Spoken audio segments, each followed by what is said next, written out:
আসসালামু আলাইকুম এবং শুভ সন্ধ্যা।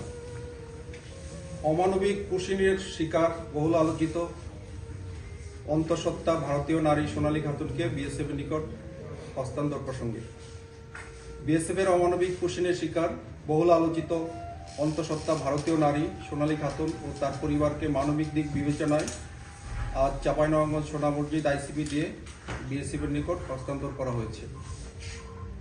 আজ শুক্রবার সন্ধ্যা 7:30 ঘটিকায় চাঁপাইনবাবগঞ্জের সোনা মসজিদ আইসিবিতে আনুষ্ঠানিকভাবে পতাকা বৈঠকের মাধ্যমে কুশিনের শিকার অন্তঃসত্ত্বা ভারতীয় নারী সোনালী খাতুন ও তার 8 বছরের সন্তান মোহাম্মদ সাব্বির শেখকে সুস্থ নিরাপদ অবস্থায় বিএসএফ এর নিকট হস্তান্তর করা হয়।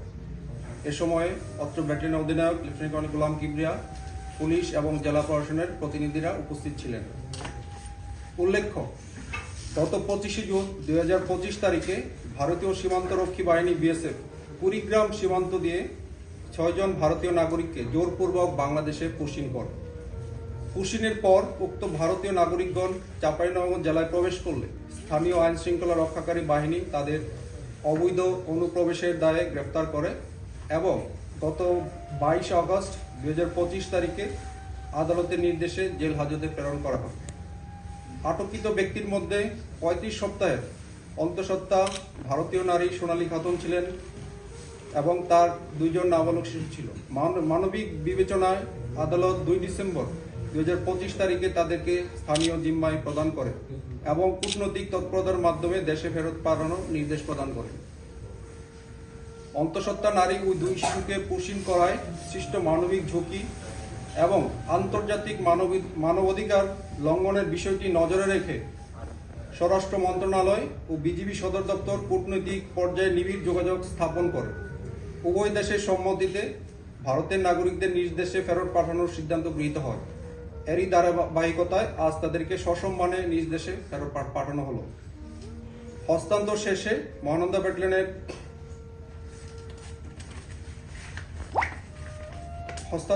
মহানন্দা ব্যাটালিয়নের সকল সদস্য এবং চাঁপাইনবাবগঞ্জ জেলা পুলিশ এবং চাঁপাইনবাবগঞ্জ ডিসি জেলা প্রশাসকের প্রতিনিধির সম্মুখে আজকে তাদের হস্তান্তর করা হয়। বিএসএফ এর এই অমানবিক কুশিন কর্মকাণ্ড আন্তর্জাতিক মানবাধিকার মানদণ্ড এবং দ্বিপাক্ষিক সীমান্ত ব্যবস্থাপনা চুক্তির সুস্পষ্ট লঙ্ঘন।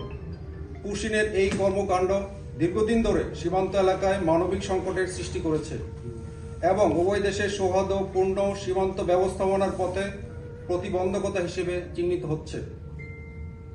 বিএসএফ এর অমানবিক কুশিন আচরণের বিপরীতে বাংলাদেশ সরকার, স্বরাষ্ট্র মন্ত্রণালয় এবং বিজিবি মানবিক মূল্যবোধ, আন্তর্জাতিক আইন ও প্রতিবেশী সুলভ সম্পর্কের প্রতি গভীর শ্রদ্ধা প্রদর্শন করে পুরো প্রক্রিয়াটি সম্পূর্ণ স্বচ্ছ, নিরাপদ ও মর্যাদাপূর্ণভাবে সম্পন্ন করেছে। বিশেষ করে অন্তঃসত্ত্বা নারী ও শিশুর প্রতি সুরক্ষা ও চিকিৎসাগত ঝুঁকি বিবেচনা করে বিজিবি এই কার্যক্রম ন্যায়, মানবতা ও দায়িত্বশীলতার অনন্য দৃষ্টান্ত স্থাপন করেছে।